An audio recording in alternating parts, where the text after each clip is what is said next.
de grâce ce matin et nous ne voulons pas nous taire. Nous voulons venir proclamer que Dieu est bon, que Dieu est fidèle, que Dieu est celui qui restaure, celui qui déclare retournement de situation, celui qui bénit, celui qui guérit. Je dis vrai depuis ta position. Regarde-le et acclame-le. Jésus! Jésus! Toutes les circonstances de nos vies ont rendez-vous. Chaque fois que nous venons, nous foulons la porte de la cité de la grâce. Nos circonstances de situation sont convoquées pour se soumettre à l'autorité de Dieu, pour se soumettre à celui qui peut tout, qui est tout, et qui a fait de nous race élue, sacerdoce royal et des leaders. Des leaders. Alléluia. Et en ce jour d'action de grâce, première action de grâce pour l'année 2023, amen, il y a un frère qui doit retourner pour le Canada, mais qui ne veut pas laisser couler comme ça la grâce de Dieu, qui veut venir témoigner, qui veut venir te dire à toi, qui est assis là et qui pense que tu es habitué à Dieu, qui pense que tu connais trop Dieu, ou que peut-être Dieu a oublié que toi tu avais un problème. Il n'était pas là où tu es avec moi chaque dimanche. C'est via les ondes. Mais Dieu a bouleversé. Est-ce que tu peux crier avec moi, bouleversé? Dieu a fermé la bouche. Alléluia. C'est le frère, il s'est levé. C'est le frère Adrien Gras. Tu n'as pas encore entendu, mais acclame Dieu. Acclame Dieu. Acclame Dieu. Parce que quand tu vas entendre, c'est pour te rouler comme moi. Alléluia. Pour la gloire de Yeshua. Pour la gloire de celui qui est l'écrivain de chaque ligne de nos vies. Bienvenue, mon frère Adrien Gras. On m'a prévenu que tu es timide, mais au nom de Jésus, la timidité. Voilà, parce que ce que Dieu a fait mérite d'être proclamé. Vraiment, je suis tellement heureuse, je suis tellement touchée par la grâce de Dieu dans ta vie et donc dans la mienne. Je ne veux que crier Hosanna. Oh, Dieu fait ça aussi. Je te donne la parole. Tu es là, tu es venu, je l'ai dit, du Canada, mais tu as été en contact et entretenu depuis quelques mois, on va dire une année, avec nos capsules, depuis 2020, merci, 2020. C'est nos capsules sur Internet, là, d'accord? Et c'est notre sœur Blanche qui t'a encouragé, vu les problèmes que tu traversais, les situations par lesquelles tu traversais. Tu m'as avoué que tu pensais même à te suicider, mais le Seigneur, de façon étonnante et miraculeuse, te permet d'être là pour proclamer qu'il n'est pas mort, il est ressuscité. Mon frère Adrien, je te laisse le micro. Parle, bénis-nous, parce que nous savons que lorsque tu parles, ton témoignage devient notre témoignage. Derrière ton témoignage se cache notre témoignage. Qu'un cœur brisé se redresse ce matin, qu'un esprit abattu écoute ce que l'Éternel va dire maintenant. Merci. Avant toute chose, je tenais quand même à souhaiter la paix à chacun d'entre vous dans vos familles respectives. Merci, amen. Ce matin, personnellement, je ne m'attendais pas à être ici. Et je sais que c'est deux personnes qui sont à la base de tout ça. Et je tiens d'abord à leur dire merci. Amen. Je ne dirais pas qu'ils m'ont piégé, mais je leur dis merci parce qu'ils m'aiment, je pense. Amen. Novembre 2014, c'est là que tout a commencé. C'était des épreuves difficiles. Comme vous l'avez dit, quand je partais au travail, je n'étais pas très loin de me jeter sur le métro. Mais je ne vais pas rentrer dans les détails. Mais un jour, comme ça, j'étais au travail et puis il y a un ami qui me dit, écoute Adrien, ton histoire ressemble un peu à l'histoire de Job. Paye une Bible et lis-la. Il dit, mais moi, je n'ai pas de Bible. Et j'ai pensé à un frère. Parce que vous avez tout perdu. Exact. Parce que tu avais tout Exact. perdu. Exact. Tu étais vraiment... Donc, je suis parti voir un frère qui s'appelle Jean Maringuessan qui a une église et je lui ai dit, est-ce que tu peux m'offrir une Bible? Il dit, mais pourquoi c'est moi qui dois t'offrir une Bible? Il dit, non, j'ai besoin de motivation. Donc il m'a offert la Bible et après, moi, je lui ai fait une action de grâce. À partir de là, moi, j'ai commencé à m'enseigner moi-même. Parce que de la base, l'église n'est pas comme ici. Là-bas, il parle du Canada. Voilà, l'église n'est pas comme ici, donc j'ai commencé à m'enseigner moi-même. Et puis un jour, comme ça, je tombe sur. Tu vas m'excuser, mais je tombe sur un visage. Je ne sais pas pourquoi j'ai cliqué dessus. Mais les premières motivations pour lesquelles j'ai cliqué dessus, ce n'est pas ce qui va se passer. Mais depuis 2014, l'expérience que j'ai traversée, personnellement, m'approcher d'une femme, c'était difficile pour moi. Difficile, très difficile. J'ai subi 4 procès que j'ai gagné toutes. Des procès au Canada. Au Canada. Ouais, c'est comme la personne voulait te nuire. Et là, je suis tombé sur le visage et bizarrement, j'ai commencé à m'ouvrir. Et cette personne a eu l'oreille attentive à mon égard et a commencé à me conseiller. M'enseigner même les passages de la Bible. Et il m'a dit ceci, tout ce que tu traverses, Dieu a la solution. Amen. Amen. Je lui ai demandé, tu es sûr et certain? Bon, elle dit oui. Et elle m'a donné le numéro de la vie.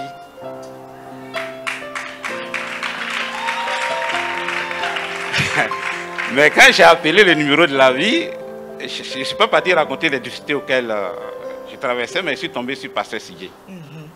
C'était un autre sujet. Bon, peut-être qu'on en parlera plus tard. Mais quelques temps après, j'ai pris du recul et puis j'ai rappelé encore Pasteur Sigé. Et cette fois-ci, ce que je vivais, j'ai commencé à raconter. Il connaît tout ce que j'ai traversé. Et je me suis confié à lui. Et lui aussi m'a enseigné. Il m'a appris à me battre moi-même. Et ne pas avoir tout en recours à lui. Il me fait du foot souvent. Amen. Est-ce que... Waouh, c'est puissant. Alléluia. Alléluia.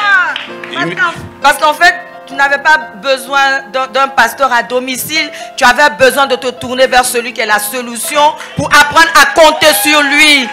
Oh, que Dieu bénisse nos hommes de Dieu. Que Dieu bénisse notre prophète. Vraiment.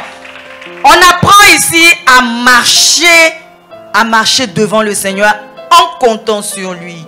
Donc c'est ce qu'il a fait, ce coaching qu'on va dire. Va vers lui, va vers le Seigneur. C'est lui qui est tout pour toi.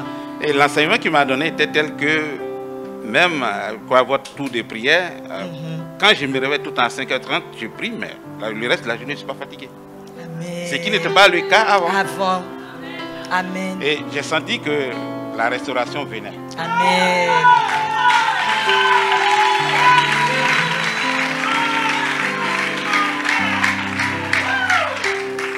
Et comme je vous l'ai dit tantôt, ça dit l'action du diable qui s'est passée à Montréal, qui n'a pas fonctionné. L'année dernière, je suis arrivé. Ils ont transféré ça ici à Abidjan. Il était poursuivi devant des tribunaux. Exact. Et c'était vraiment... C'est un peu comme tu prends ton argent pour payer un bien qui t'appartient, à laquelle la personne n'a pas participé, et la personne t'accuse de voleur. Parce qu'ils ont falsifié tous les documents. J'ai été même arrêté. À la police judiciaire, transféré au paquet. J'étais à quelques jours de mon retour. Mais qu'est-ce que je devrais faire? La juge a bloqué mon passeport. Mon passeport canadien, ivoirien et tout. Mais j'étais là quand la juge a pris mon passeport et puis mon avocat lui a demandé si M. Kra rembourse l'argent, qu'est-ce qui se passe? Il dit mais il rembourse l'argent et puis il retourne. Mais quand la juge a dit ça, je dis mais où est-ce que je vais trouver 23 millions? Où est-ce que je vais trouver 23 millions? Mais quand la juge a signé le PV, j'ai commencé à sourire. Et là, mon avocate me demande, M. Kra, pourquoi vous souriez? Il dit, mais madame, maître, je suis devenu l'homme le plus puissant. Et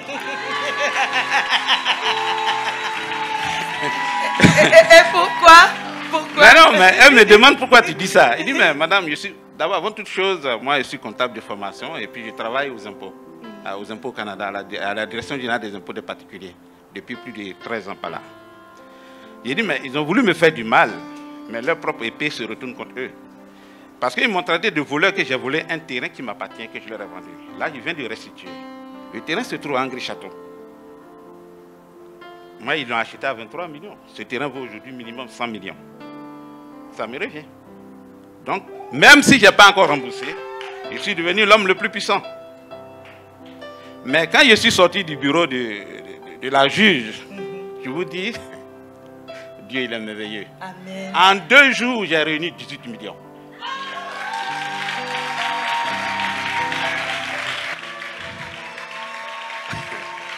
En 2 jours, j'ai réuni 18 millions. Oui. Même l'argent venait de partout. Et j'étais là, et puis mon avocate me dit, monsieur Kra, je paie le complément.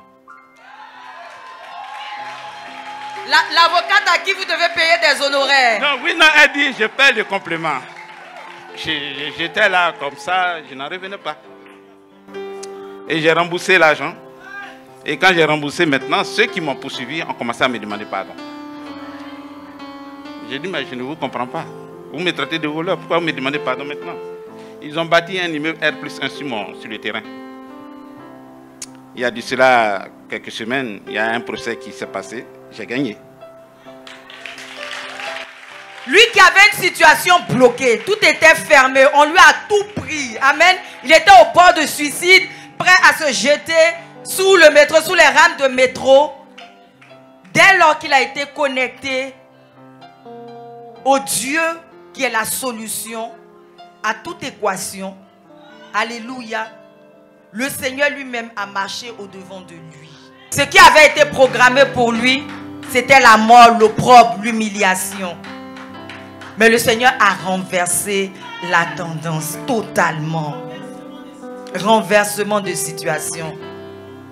Et aujourd'hui, ceux qui le poursuivaient reviennent vers lui demander pardon. Que cela fasse écho à la situation de quelqu'un. Il n'y a rien qui soit impossible à notre Dieu. Il n'y a rien qui soit trop dur, trop difficile aux yeux de notre Dieu. Alléluia. Alléluia. Frère Adrien. Et là, en 2017, quand j'ai vendu, c'était un prix de vente à 8 chiffres. Et là, maintenant, on a un prix de vente à 9 chiffres.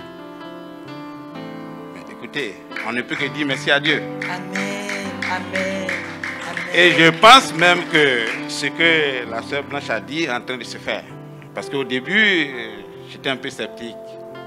Mais je ne peux pas venir ici et puis repartir sans vous dire merci. Parce que même étant de l'autre côté, je vous connaissais presque toutes. Mais là, je suis venu juste pour mettre des visages sur ce que je voyais. Là, vraiment, c'est des remerciements envers mon Dieu. En ce jour d'action de grâce. Dans ce jour d'action de grâce. Seigneur. Et puis aussi dire merci à ces personnes qui m'ont orienté dans votre église, parce que je pense bien que le nom de votre église est celui dont j'avais besoin, la vie et la restauration. La vie et la restauration. Il n'y a pas plus belle conclusion. Alléluia. Est-ce qu'on peut se tenir debout et acclamer le Dieu vivant, le Dieu qui restaure en ce jour d'action de grâce? Nous reconnaissons que c'est le doigt de Dieu qui l'a fait et nous croyons que lui, il vous conduit de sa surmain pour que ce leader que vous êtes là puisse impacter aussi loin au Canada. Que Dieu vous bénisse et bon voyage de retour chez vous. On a été heureux de vous recevoir à la tribune des témoins vivants et on continue d'acclamer très très fort le Seigneur. Que Dieu te bénisse, sœur Blanche. Alléluia. Alléluia. Il est passé sous beaucoup de choses, mais on retient que Dieu a fait grâce. Dieu fait grâce. Et je m'en vais appeler Madame Nyali, à qui Dieu a fait aussi grâce. Tu es là ce matin parce que c'est jour d'action de grâce. Dieu t'a fait grâce à toi, à ta famille, et il s'est déployé dans la grande famille. Tu veux t'arrêter là-dessus pour nous édifier, nous encourager à tourner nos regards vers lui. Nous t'écoutons. Je suis Madame Nyali, que la psychomore, amour, fidélité.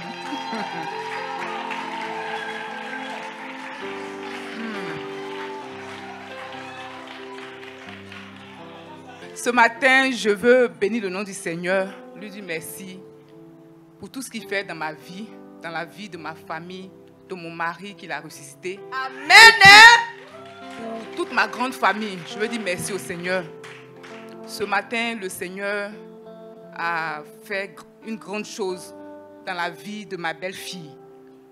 Ma belle-fille, c'est la femme de mon neveu que j'ai élevé. Vraiment, quand ils viennent, ma belle-fille, elle est en France, elle n'est pas ici. Elle vit avec les 2 enfants en France. Et lui, il est en Tunisie. Comme elle est une femme seule avec les 2 enfants, elle se débrouille, elle est là-bas avec eux.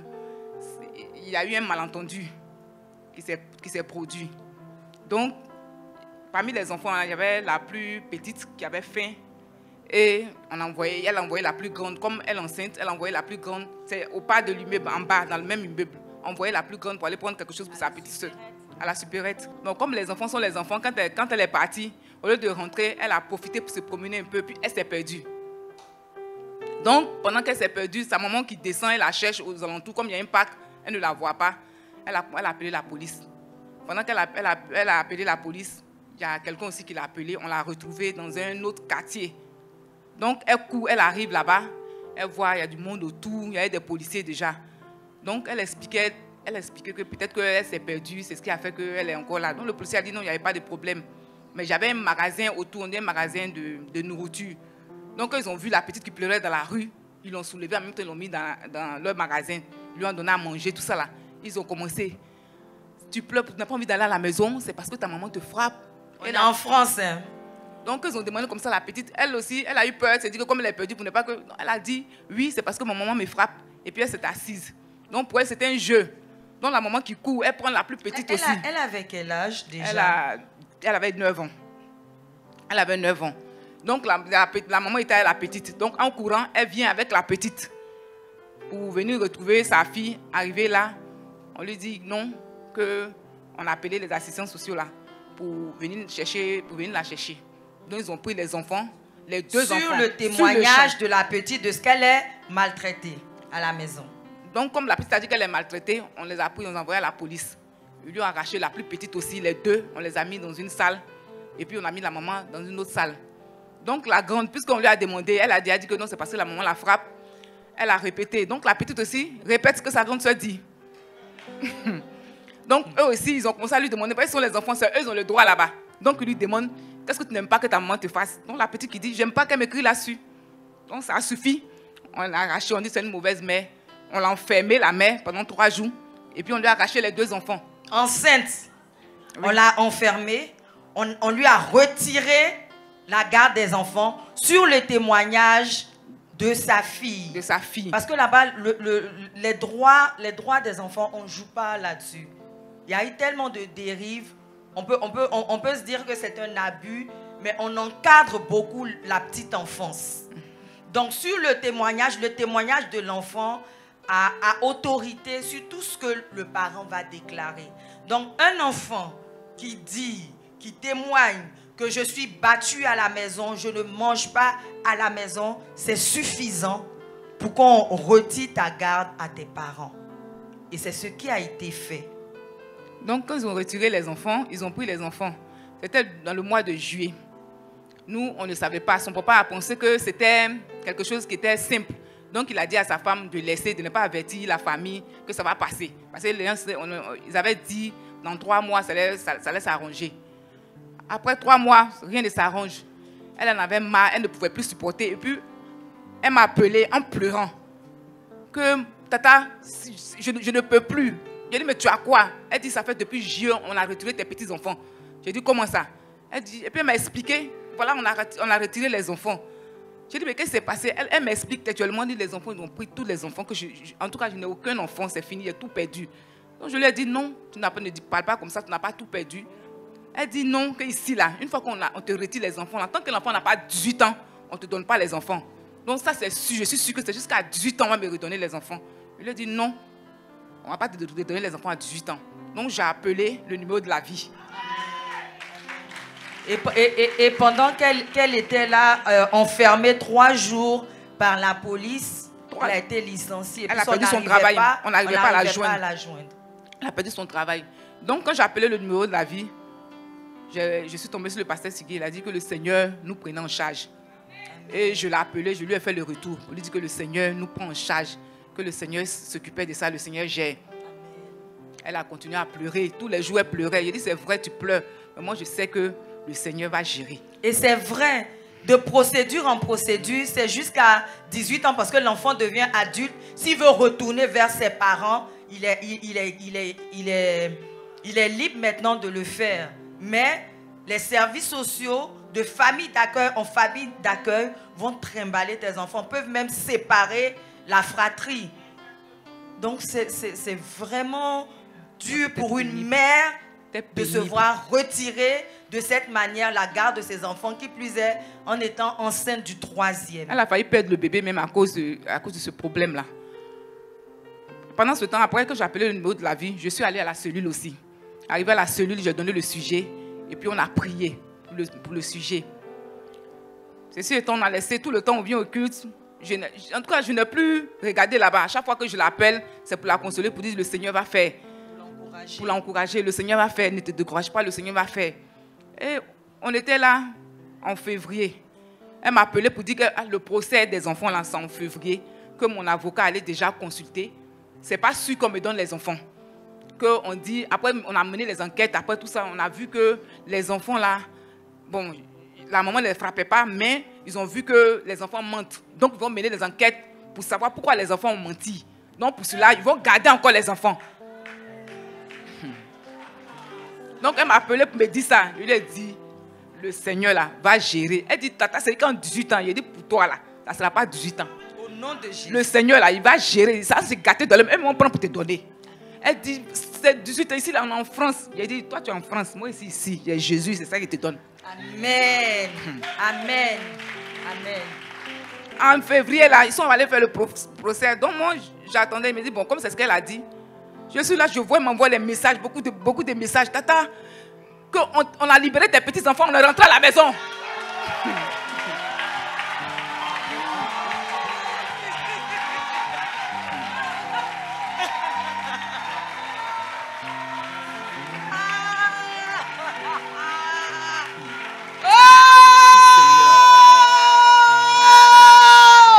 Alléluia.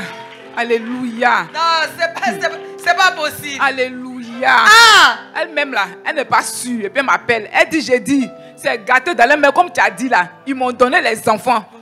Que les dames même qui créaient tous les problèmes, les assistances sociales. Sociales, oui. Elles étaient assises là. Sont-elles à chaque fois qu'on vient poser les questions là, elles disent c'est une mauvaise mère. Elles font leur rapport tous les jours, à chaque fois. Mais le jour là, on leur demande, elles disent elles n'ont rien à dire. C'est comme si on avait cloué leur bouche. Elles ne pouvaient rien dire.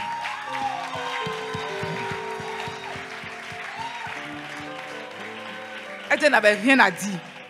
C'est comme ça, on a libéré les enfants en même temps, les deux. Et puis, on l'a déchargée de toutes les charges. Elle était reconnue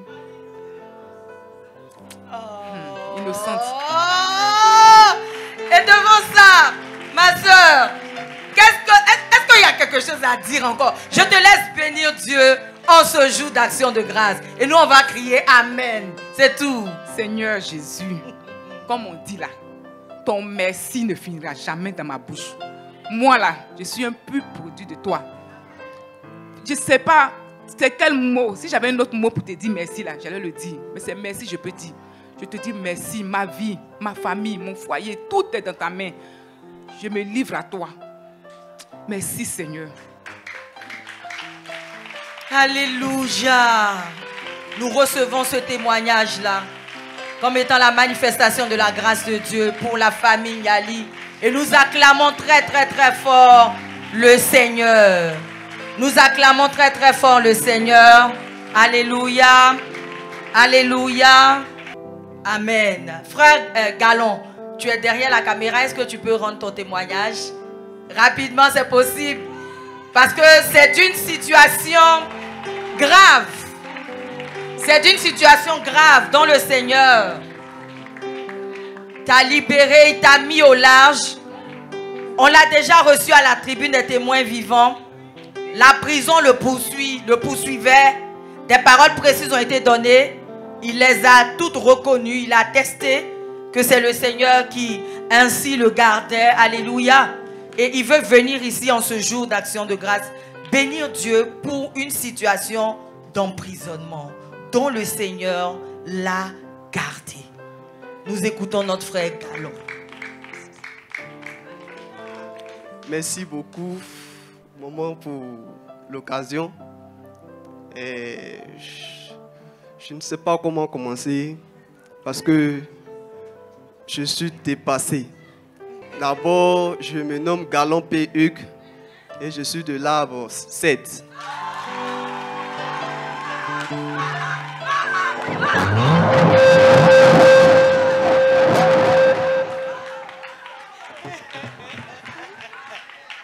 Oui. Et je vais juste résumer le témoignage parce que c'est tellement long. Il faut dire que le 11e mois, le 7 novembre 2022, j'ai tout perdu. J'étais quitté à San Pedro à un reportage. Voilà. Je suis allé tourner un film. Dans la communication, tu as du matériel de pointe. Oui, oui. Et j'ai ma structure aussi qui est sur les réseaux sociaux qu'on appelle Galon Média.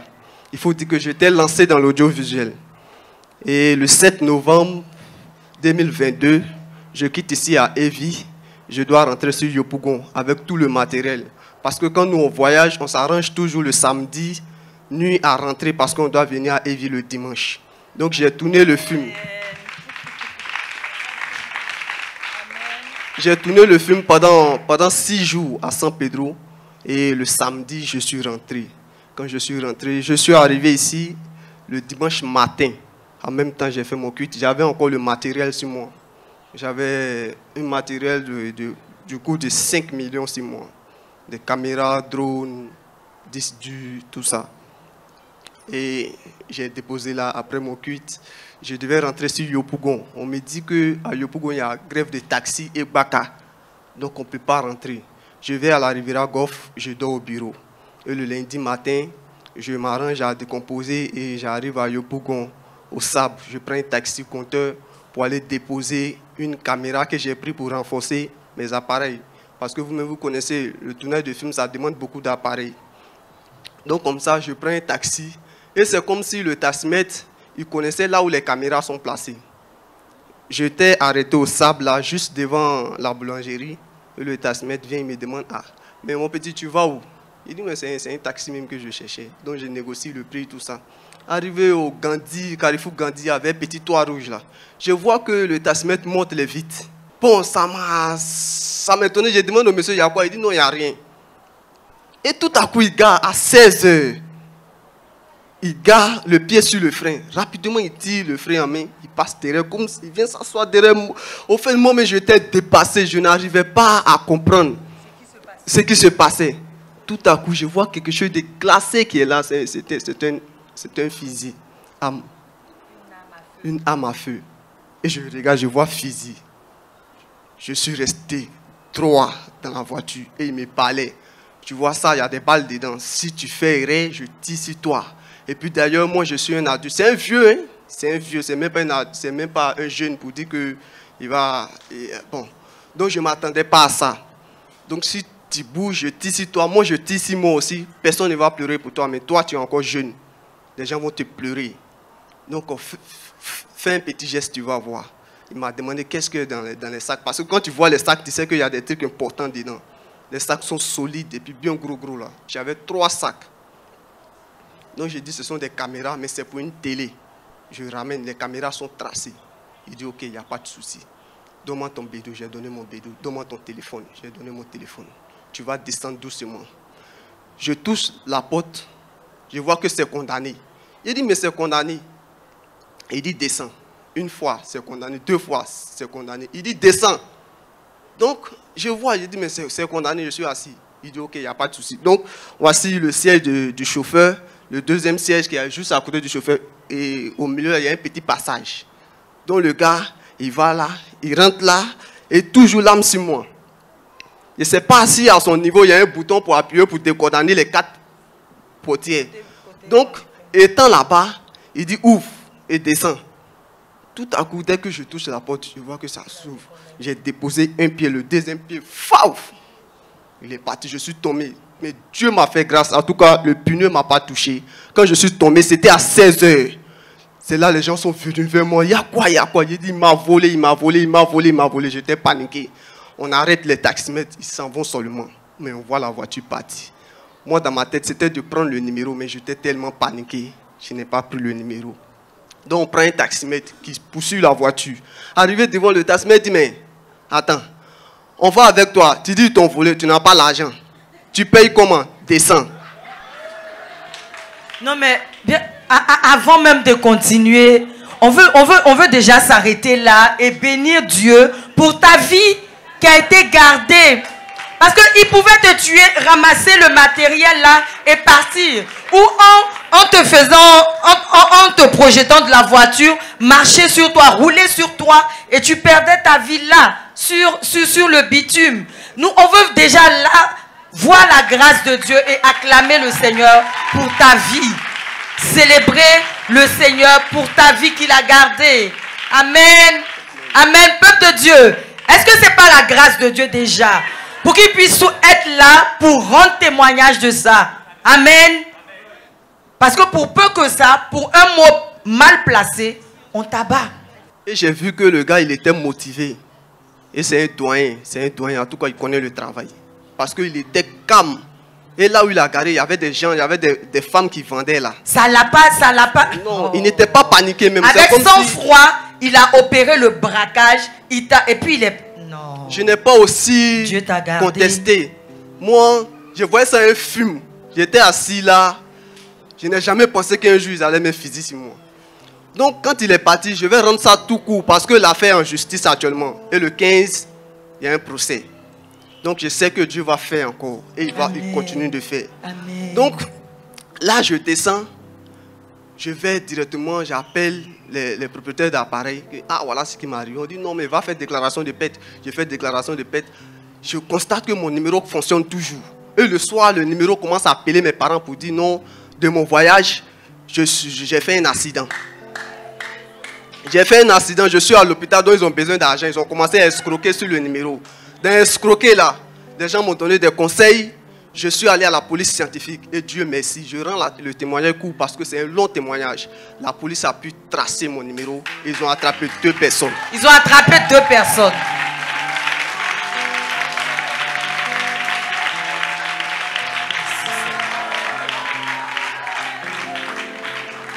Et les 2 personnes qu'ils ont attrapées, l'affaire allait en justice premièrement. Là-bas, le juge a géré l'affaire. Un coup, on me dit c'est terminé. C'est terminé, petit, tu es petit, rentre à la maison. C'est fini, on va t'appeler. Je n'ai rien compris. J'ai laissé ça dans la main de Dieu. Je dis Seigneur, si je suis resté en vie, c'est l'essentiel. Mais Dieu a fait grâce. Je croisais des personnes qui me donnaient des numéros que j'appelais. J'allais même croiser le responsable des juges au plateau. Tout ça. Et quand j'arrive sur le restaurant dit, lui là c'est mon protégé, c'est mon petit-fils, c'est mon neveu. C'est comme ça. L'affaire encore s'est élevée. Et jusqu'à présent, ils sont sur l'affaire. Ça, je bénis le Seigneur pour ça. Et il y a même un procès le 15 concernant mes appareils. Ils m'ont appelé tout dernièrement pour me demander, petit, depuis tes appareils sont perdus, les 2 personnes qu'ils ont attrapées, est-ce que les parents sont venus te voir? J'ai dit non. Est-ce qu'ils t'ont parlé d'un dédommagement? J'ai dit non. Est-ce que le juge a réglé l'affaire? J'ai dit non. Il dit ok, il y a un procès le 15. Tu viens avec, tu fais le total de tous tes appareils que tu as perdus ce jour.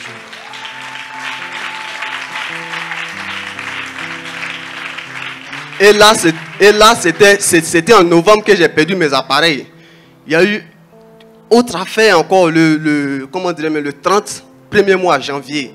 J'avais un patron que je travaillais avec lui. Je suis allé en reportage encore, là où je devais piloter un drone. Et là, j'ai piloté le drone juste à côté de la BCEAO. Quand j'ai levé le drone, c'est comme si j'ai perdu le contrôle. C'est eux maintenant qui contrôlaient mon drone. Le drone n'est pas tombé. La commande est restée dans ma main.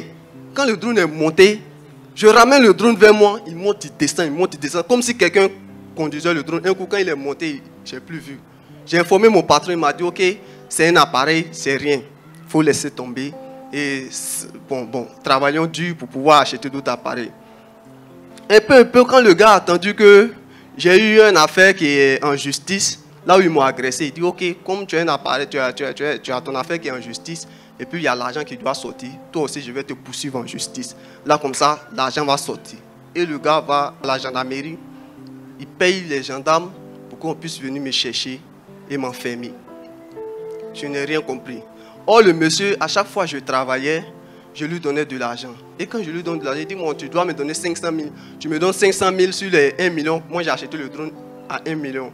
Tu me donnes 500 000 francs et on laisse tomber, c'est fini. Donc, à chaque fois, le monsieur m'appelait la nuit. Mon petit, est-ce que demain, tu peux me faire un dépôt de 100 000 francs, un dépôt de 200 000 hein? Quand je fais, il m'envoie un message, tu es un ange. Et c'est ce que le gars me faisait. Est-ce que tu traçais ça? Parce que c'était en contrepartie de la perte du drone. Du drone. Le drone lui a coûté 1 million. Il te dit qu'avec 500 000, si tu réussis à me rembourser à hauteur de 500 000, je laisse tomber. C'est bien ce que tu es en train de dire. C'est ça. Donc tu as eu à effectuer des versements. Des montants dont tu as parlé là. Voilà. Et qu'est-ce qui va sortir de là finalement? C'est ce que je faisais à chaque moment. Et quand je faisais ça par wave. Ce qui veut dire le monsieur ne prenait pas. Voilà, le monsieur ne prenait pas l'argent avec moi main en main. Soit il me dit donne ça à l'autre, ou bien donne ça à mon neveu, ou bien garde ça dans un coin, quelqu'un va venir chercher. Et c'est comme ça que je faisais, mais je cherchais aussi des traces. Et quand ils m'ont agressé, mon téléphone est parti. Ce qui veut dire le message de wave est parti. Mais il y a des choses, il y a des bureaux que j'ai payés à 100, 120 000 francs dont j'avais les reçus. J'ai gardé les reçus. Donc le monsieur, quand il a appris que mon affaire est en justice, c'est devenu encore pour lui l'occasion d'avoir de l'argent. Il a commencé à me mettre la pression. Il dit, bon, je viens, je quitte en France, je viens le 6 février, tu me donnes 500 000 cash. Ou bien soit je t'enferme et je retourne. Personne ne va t'enlever. Je t'envoie à la MACA directement. Effectivement, il est venu faire ça. Quand il est venu, il a pris en charge la gendarmerie de Cocody. Voilà. Il a motivé les jeunes gens, là, les gendarmes, là, pour gérer ça. Et il prend une convocation. La convocation, il m'envoie ça par WhatsApp. Je reçois la convocation. Il dit, bon, demain, je vais aller répondre. Il dit, non, tu n'es pas obligé de répondre. Il faut laisser. J'ai plaidé avec eux de te laisser d'abord. Ils vont te prendre après. Il dit, mais comment? Papa, vous m'envoyez une convocation et vous me demandez de ne pas répondre. Je vais répondre. Et je vais arriver là-bas. On dit, si tu n'avais pas répondu, demain on venait te chercher. Il avait déjà payé le transport, tout ça là, pour qu'on puisse venir me chercher. Donc j'arrive là, on me garde à la gendarmerie, je ne comprends pas. Directement, je dis, bon, attendez, je vais appeler. Et j'appelle le numéro de la vie.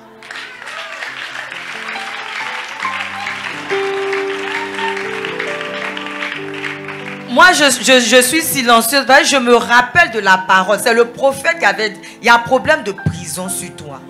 Il y a une histoire de prison dans le milieu du travail. Non. Donc, avant chacune des paroles, excuse-moi mon frère, chacune des paroles, même s'il peut te sembler que ça ne te concerne pas, mais ça te concerne mon frère. Ça peut concerner ton parent. Ça peut concerner une relation. Ce n'est jamais en vain que Dieu ouvre la bouche de ses serviteurs pour nous donner une parole de connaissance qui tombe à propos. Comment nous nous asseyons pour recevoir la parole de Dieu? C'est tout ça qui est jugé pendant que nous entendons ce témoignage. Que Dieu nous fasse grâce. Alléluia. Donc avant d'appeler la vie, je n'avais plus le numéro de la vie. J'étais paniqué et je ne retenais plus de numéro. J'ai appelé la maman d'abord. Vous demandez le numéro de la vie. Et elle m'a donné le numéro. J'ai appelé la vie. Quand j'ai appelé la vie, je suis tombé sur papa, le pasteur.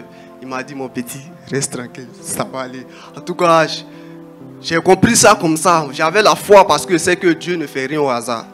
Voilà, moi seulement, si c'est la foi là, j'ai la foi. Même au dernier moment, je sais que Dieu va agir. Par la grâce de Dieu. Amen. Donc,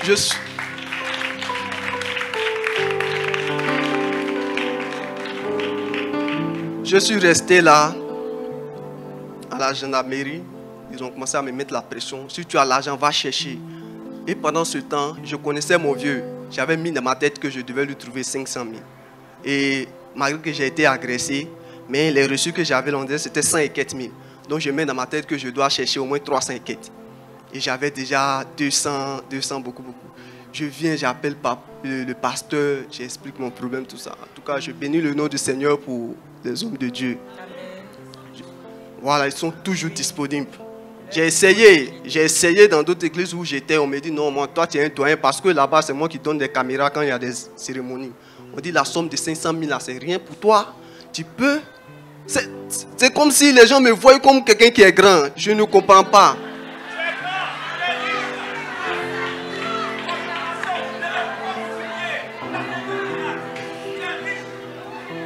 Donc tu n'as pas eu de soutien de ce côté-là. Je n'ai pas eu de soutien de ce côté. Et finalement, qu'est-ce que le Seigneur va faire donc, et qui va vraiment te décider à venir ce matin? Finalement, je viens ici et les pasteurs, on me remet une enveloppe pour me soutenir. J'ai dit ok, il n'y a pas de souci, l'argent, j'ai mes 500 000. J'étais d'abord à la gendarmerie, ça je vais. Comment j'ai fait pour sortir de là? Dieu m'a donné la sagesse et j'ai dit aux gendarmes, j'ai l'argent, mais laissez-moi, je vais aller chercher et venir avec mon oncle, vous allez faire une décharge. Ils étaient motivés parce qu'ils voulaient de l'argent aussi. Ils m'ont dit vas-y. Quand je suis sorti de là, je suis allé au parquet, au tribunal de Yopougon. J'ai vu un avocat et j'ai dit à l'avocat, c'était une maman. Maman, si tu m'aides à gérer mon affaire de la gendarmerie là, moi je vais te donner ce que tu veux. Mais de la manière ça tourne, je ne vais plus donner l'argent aux vieux. La maman a dit ok. Qu'est-ce qui s'est passé? J'ai expliqué l'affaire. Elle dit bon, il ne devait pas te convoquer à la gendarmerie, mais comment on dirait même à l'inspection du travail. C'est là-bas qu'il devait te convoquer. Mais est-ce que vous avez un contrat quand tu as commencé à travailler? J'ai dit il n'y a pas de contrat. Ok, il n'y a pas de souci. Il a commencé à travailler, toi, ça fait combien de mois? Il dit plus de 8 mois. Il ne t'a jamais payé. Il m'a payé un seul mois. D'accord. Tu peux aussi le convoquer là-bas. Il a 7 mois qu'il doit te payer.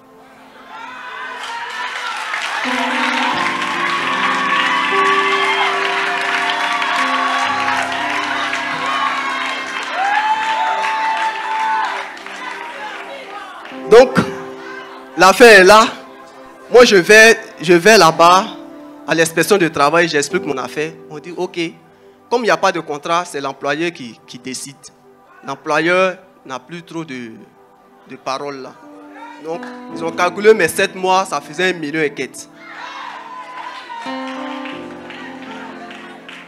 On dit, ok. Donc, je viens avec mon oncle et avec l'aide de l'avocat. On arrive à la gendarmerie, on demande aux gendarmes qui est le gendarme qui a gardé l'enfant ici. Les gendarmes demandent, mais vous-même qui parlez, vous êtes qui? Il dit, non, moi je ne peux pas me présenter, mais je suis quelqu'un. Donc quand il a commencé à décrire les droits, au fait quand on ne connaît pas nos droits, ce n'est pas bon. Quand il a commencé à décrire, ils ont vu que c'est moi-même qui avais raison. On appelle le vieux, on demande au vieux, le vieux. L'enfant là, tu le connais où? Que non, j'ai travaillé lui. Ah, tu travailles lui, mais tu ne nous as pas dit ça. Tu as dit il est venu louer tes appareils, il a volé. Bon. Tu travailles, lui dit oui, ça fait combien de mois? Le vieux a dit il y a longtemps, il dit ok. Petit, ça fait combien de mois? J'ai dit 8 mois, on dit ok. Le vieux, pendant les 8 mois, est-ce que tu as une fois payé l'enfant? Il dit non. Que j'ai dit si ça marche. On dit bon, tu as exploité enfant de quelqu'un à Abidjan pendant 8 mois.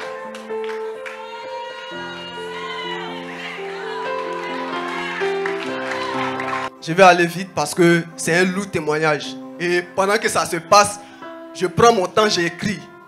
J'écris tout le temps.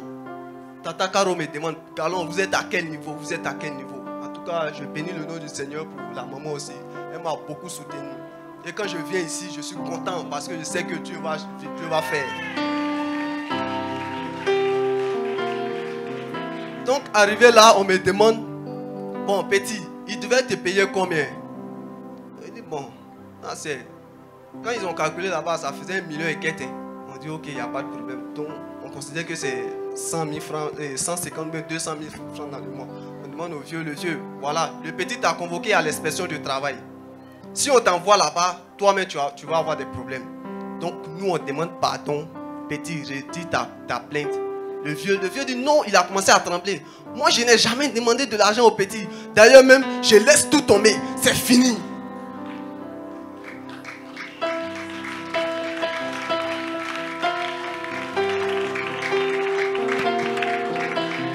Et là, moi qui devais être enfermé, c'est moi maintenant qu'ils vont dédommager. Et le vieux me demande pardon. Pourquoi est-ce que tu veux enfermer ton papa?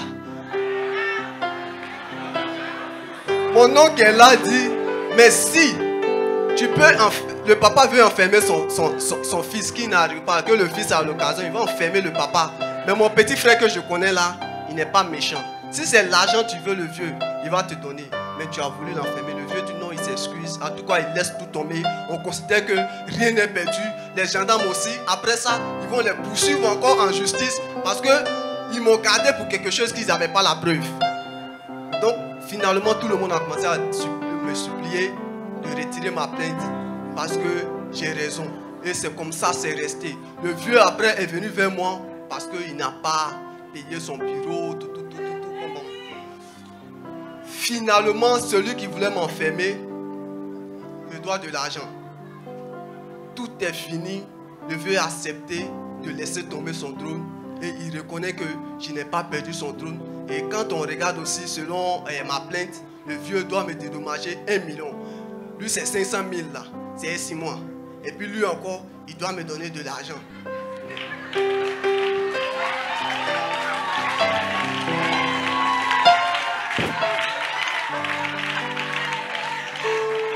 Frère Galon, oui. Celui aussi, les gendarmes aussi qui devaient m'enfermer, eux aussi, ils sont encore dans des pétrins. Il y a des problèmes qui risquent de leur arriver. Voilà, ils m'ont gardé pour un abus. Voilà, pour des choses.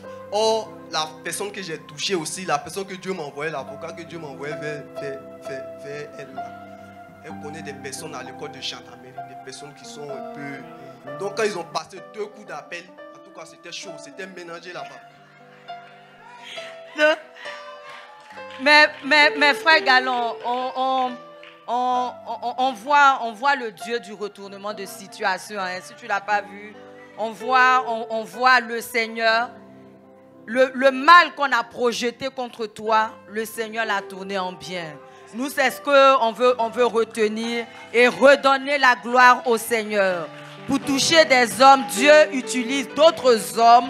Et derrière ces juges, ces gendarmes, c'est le Seigneur lui-même qui a pris fait et cause pour toi, pour que tu sois là ce matin, pour rendre gloire à son nom et nous donner à nous de lui faire confiance pour toutes nos situations. Voilà ce que nous pouvons dire pour conclure, en te laissant bénir Dieu tout simplement, lui qui t'a fait sortir de la prison et qui a effacé l'acte qu'on avait écrit contre toi pour te condamner.